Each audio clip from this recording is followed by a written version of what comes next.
Hello everyone, it's July 6, 2024, and here's the tech vlog that's covering the past few months. There's probably been a lot of little things that I've worked on, and I'll try to remember them, but um, we'll see what happens. So, as usual, we'll start up here in the office, and if I think of anything in the basement, I'll go down there and talk about things down there. So, yeah, right up here on the desk, I used to have the iMac G4 and a slide scanner. I was using the iMac G4 for music and stuff, and I'll put it up there eventually, but I have it down on the floor, as you can see, for now, and I'm just, first of all, enjoying the free space that I have. I'll figure out what to put there later, but I do have a new addition in the other room that I will show you, where I currently have my Windows 98 machine set up. The desk itself, the computer desk side, yeah, nothing to speak of. It's just stuff that I have in between projects. But something that is interesting are these things over here. So this, I found these things and that in the recycle bin. I found that probably a year ago, but then I found these recently. So this is a RamCheck LX, and it does exactly what you think it would be doing, in that it checks RAM. It makes sure that there's no memory errors, it flips bits, I don't know, it does all sorts of different types of tests. And it's very thorough, and apparently these are incredibly expensive even today. This is like a $700 device, and then each one of these, I don't even remember what they cost, but they have to be crazy expensive. And I came across all of these in the recycle bin. So I now own this. I'll probably hang on to these forever because the RAM that they test, you know, DDR1, 2, and 3, they're only going to become older and less reliable over time, most likely. So having, you know, a way to test that RAM is going to be really nice. But I already had this RamCheck, which does SD-RAM only. It looks like it takes this expansion module, but the actually that does look like the same pinout. Oh, you know what? I could put that on there. I didn't think I could do that.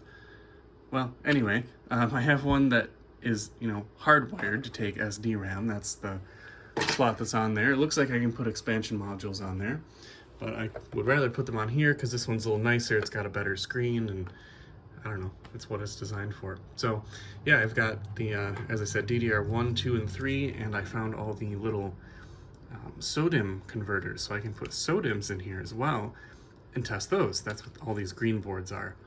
So that is really, really cool.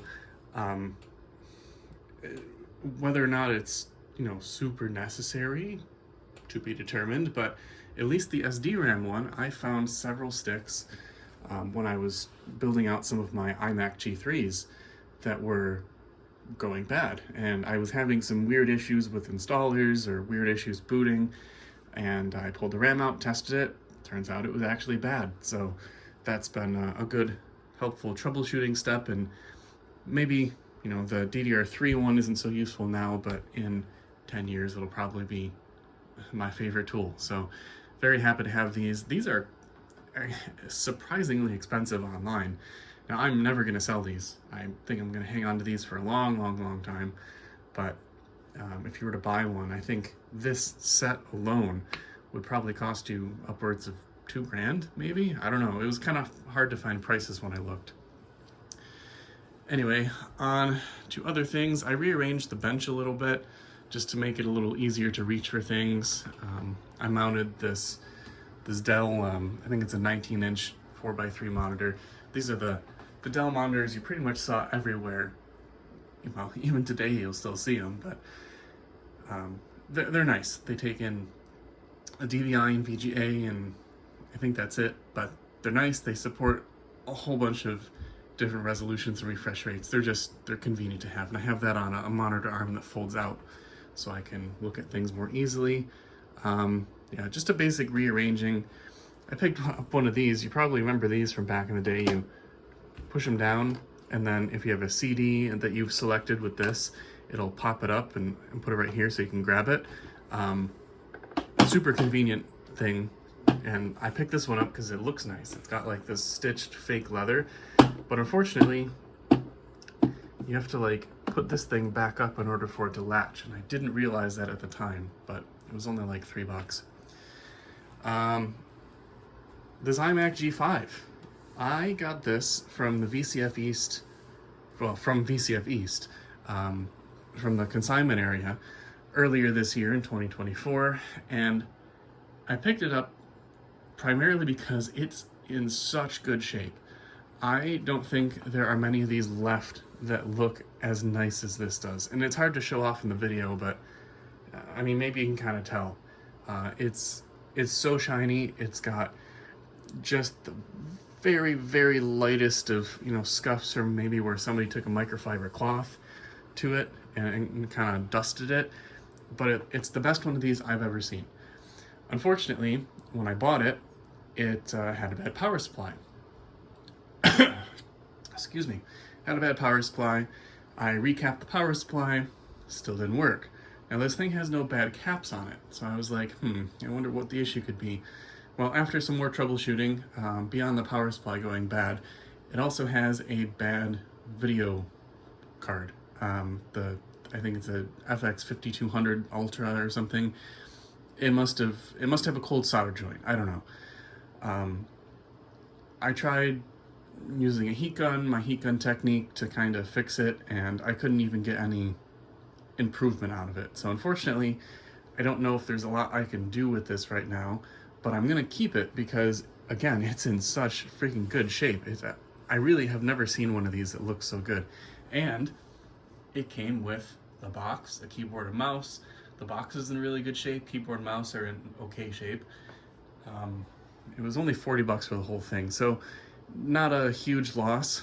The problem is I want to find a replacement motherboard for this, but all the ones that exist out there that are for sale usually have bad caps, or if they don't have bad caps, maybe they're in an iMac that's not in good shape. So this earlier this month, I think, last month, whenever it was, the VCF East swap meet that I just went to, I picked up another iMac G5. It was a 1.8, and this is a 1.6, the original release version, and I was like, I'll just do a board swap. Well, between the 1.6 and the 1.8, pretty different board layout. Connectors don't line up. You basically can't just drop it in and have it work. So that's unfortunate. So I need to find another 1.6, which might have that same video issue, to throw in here, and it's unfortunate, but you know, it is what it is. Maybe if somebody has a replacement board for it that is said to be tested and working, I'll put that in here.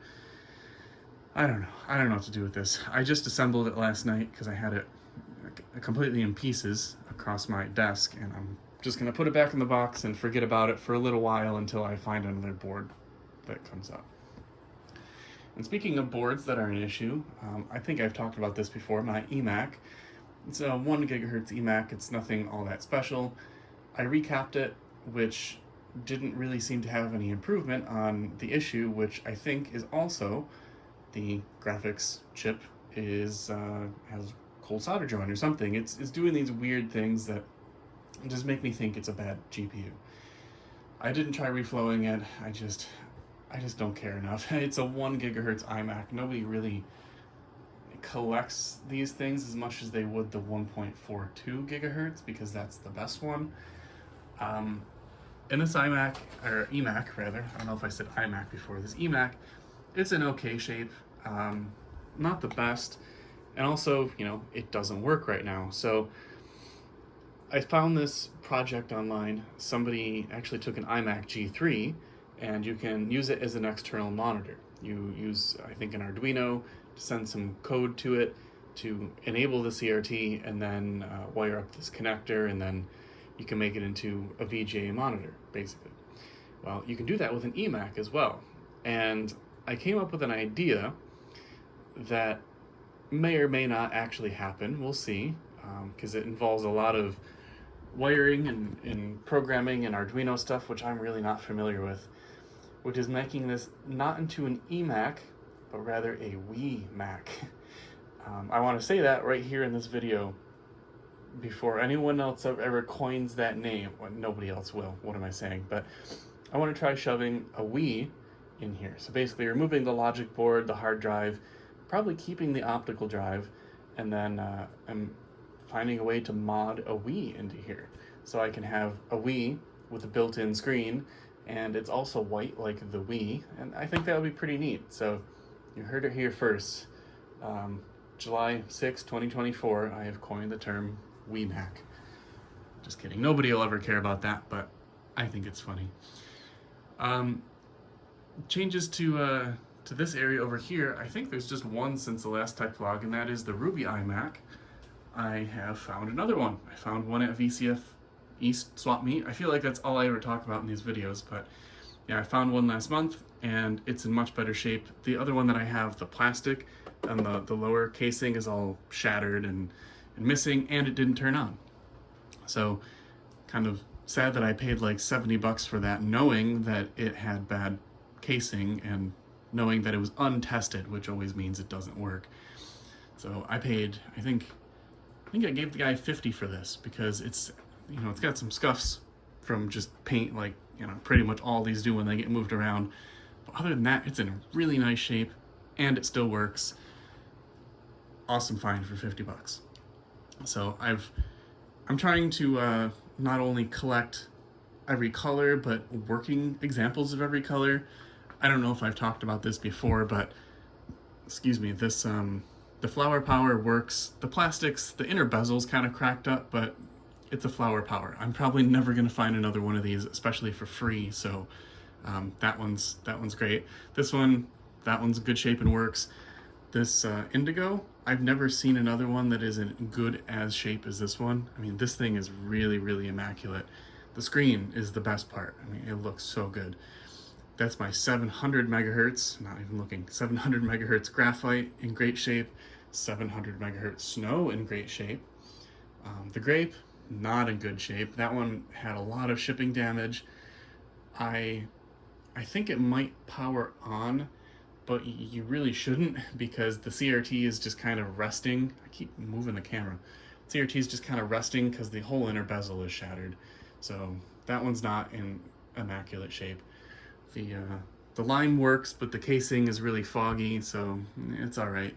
And then the Blueberry, I don't think the Blueberry turns on at all, and it's kind of in average shape. So I'm still looking for all the other colors. I'm looking for a strawberry, a sage, a blue Dalmatian, which likely I'll never find, and a tangerine, all slot loaders. I don't really care for the tray loaders.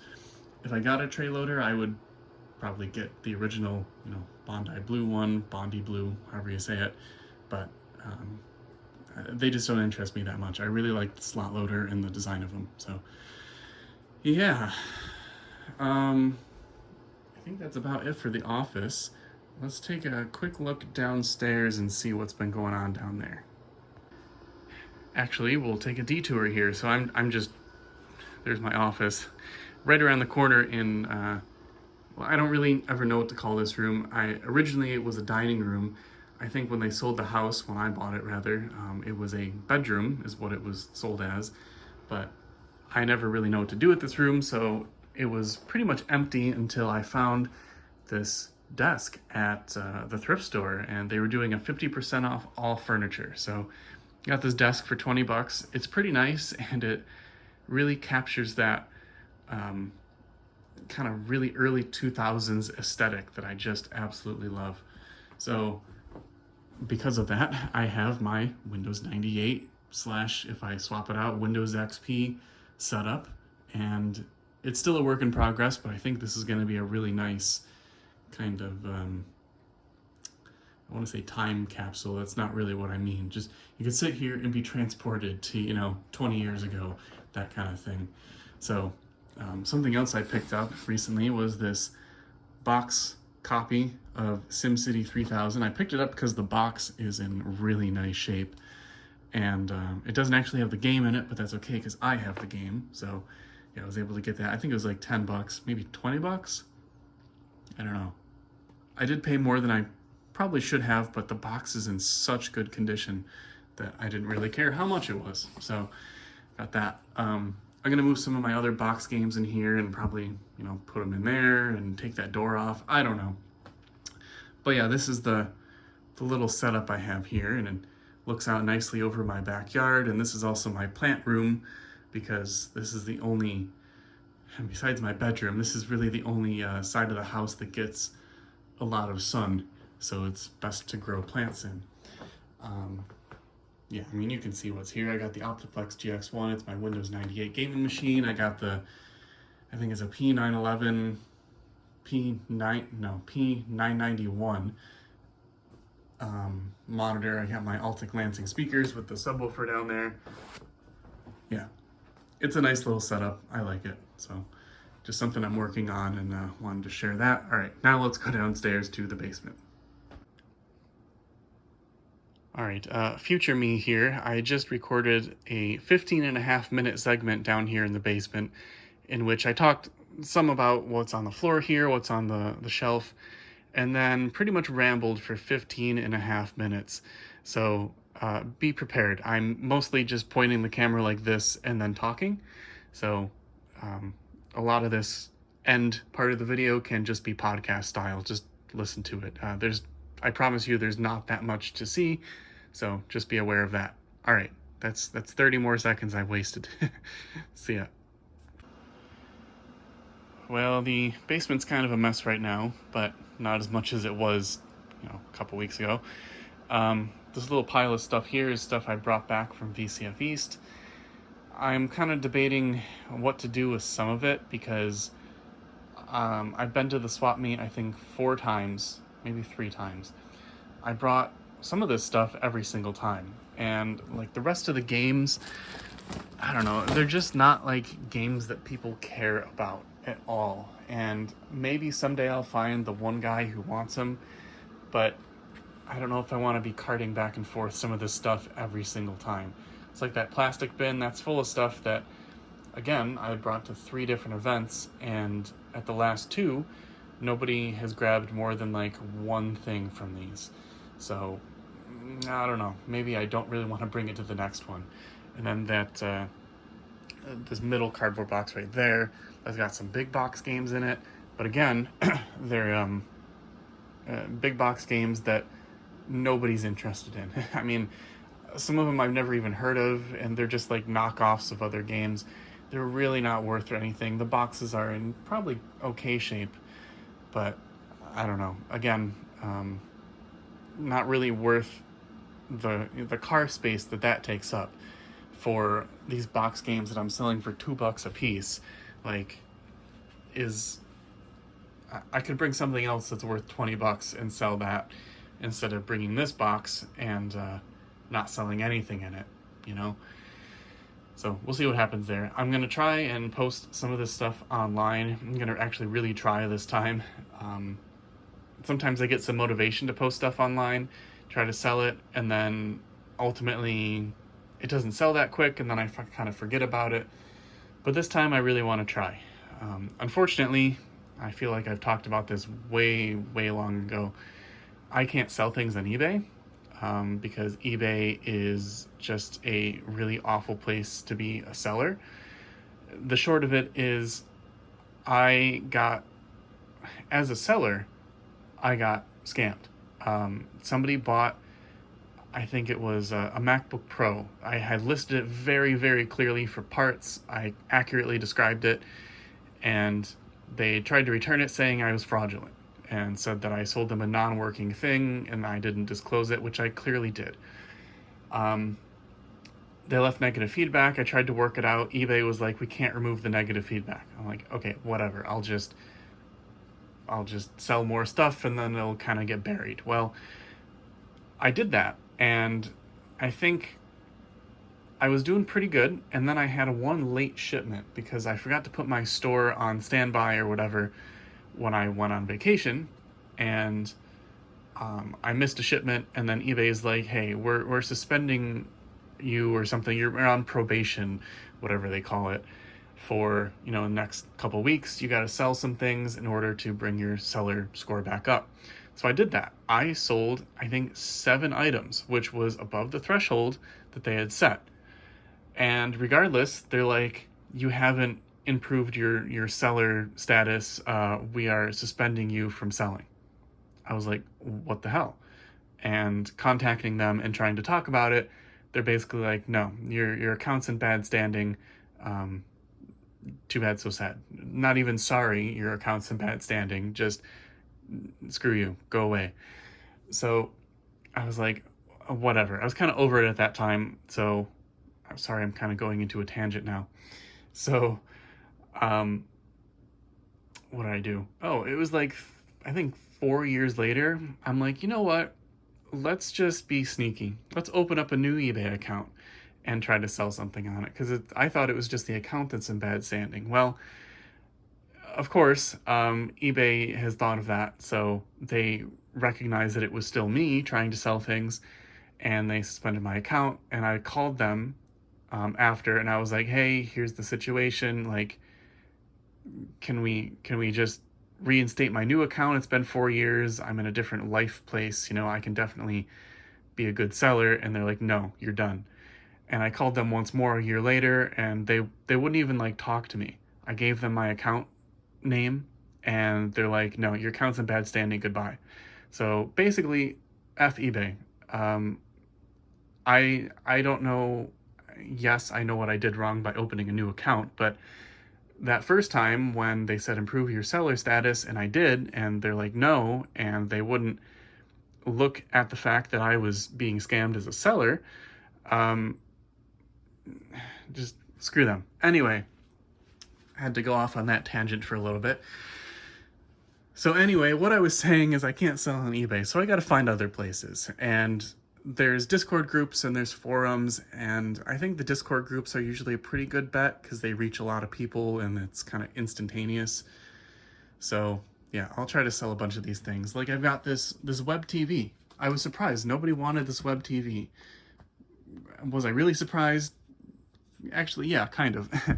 It's a web TV, it's in a box, it's got the keyboard, it's got the remote, the accessory package and the device itself are still in their original packaging. Pretty cool device. Of dubious use, unless you are one of the few people who actually wants to use it, but still, it's in the box, it's kind of cool. I was trying to get $20 for it. Nobody even asked about it. I was really surprised. I've also got this cube sitting over here. Maybe I was a little high on the price. I didn't think so. It's a cube, it has a power supply, it has a keyboard, mouse, it has the stripy power cable, and it works. It's got a hard drive, it's got memory, it's got RAM, it's got an OS. Memory and RAM, yeah, same thing. The only issue is that one of the USB ports is missing the little plastic insert, but the other USB works fine, and it still has the original plastic on here. I mean, $250 for that, I think that's a pretty darn good deal. And the plastics are in good shape. Nobody was really that interested. I think a couple people looked at it and maybe they saw the $250 and they were scared off, but you know, $200 to $250 for a complete cube set with a power supply is not really a bad deal. I guess I didn't have a monitor with it, but still, like, I didn't think that was too far off. But anyway, want to sell that. This, I kind of almost feel bad selling it because this the guy that gave me the Flower Power iMac and the cube monitor, or not the cube monitor, the clear CRT monitor that matches like the cube. I think it's a Studio Display ADC CRT, something like that. Gave me that. I think he's given me both of, well, one of those Power Macs. That middle one, the Quicksilver, I think he gave me that one. That silver PC. He's given me a lot of stuff, and I appreciate him to no end. He also gave me this, and the thing is, I already have 2 other cubes, so this is my 3rd cube. One of them sits at work, just as a decoration piece. The other one is, you know, upgraded. It's got a lot of RAM, it's got an SSD, it's in really good shape. And I don't know, I just don't know what I need a 3rd one for. And I'm kind of less likely to use it because it still has this, you know, original plastic on. It's got plastic on the front, plastic on the top. Not that that really means a whole lot, but it's still cool. You don't really see that nowadays. So I almost feel bad selling it because he gave it to me, and that was kind of one of his, you know, prized collections. But to be honest, I have one that's better, and I would rather put this towards, you know, funding a power supply for that Quicksilver because the Quicksilver doesn't work, and stuff like that. So we'll see what happens. But I did try to sell that, and yeah, not a whole lot of bites on that. So anyway, I don't know what else to talk about down here. I kind of went off on a huge tangent on that eBay thing, and that got me in a frustrated mood. But yeah, I guess at the end of this tech vlog, let's do a little housekeeping for the channel. Basically, nothing has changed. I think I said I'd like to make new videos again. I kind of go through phases of this. If you've been here for like, you know, past 5 years, you've definitely heard me say, I'm going to make more videos, and then be like, you know what, I'm just going to let the channel sit. And no matter what I say, I think what's going to end up happening is that I'm just going to make videos like this, and that's about it. I don't even know how to really describe what I'm thinking, but making videos, to me, it's not as enjoyable as it used to, and as it used to be. There is still some enjoyment in just, you know, doing a video like this, or taking a computer, setting it up on the desk, and just going on about it for 20 minutes, no cuts in the video like I tend to do, and that's enjoyable. But the more that I watch this latest generation of YouTubers who are making vintage computer content, the more I enjoy the slightly not produced, but slightly more effort videos than what I do. The days of, you know, UXW Bill and Max Arcade and I can't even remember who else I'm thinking about. People like that, you know, making computer videos in their basement. Unfortunately, that's kind of gone. There's some of us out there who still do that, but it's not what it used to be. So I think that things have just changed. So I don't know. I don't know what I'm trying to say. Basically, I wouldn't expect any computer videos, but if you do see one, you know, that would be nice. I came up with this idea in my head. Again, we're just going to ramble on a little bit because that's what I do here.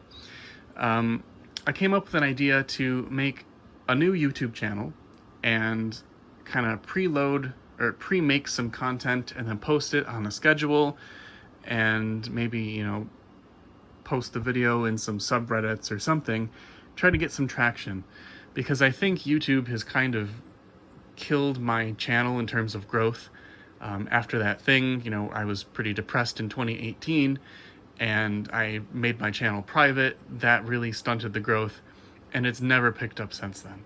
I think in the past 4 years, I've gained 500 subscribers, which is not nothing, and I appreciate that, but it doesn't really motivate me to make content.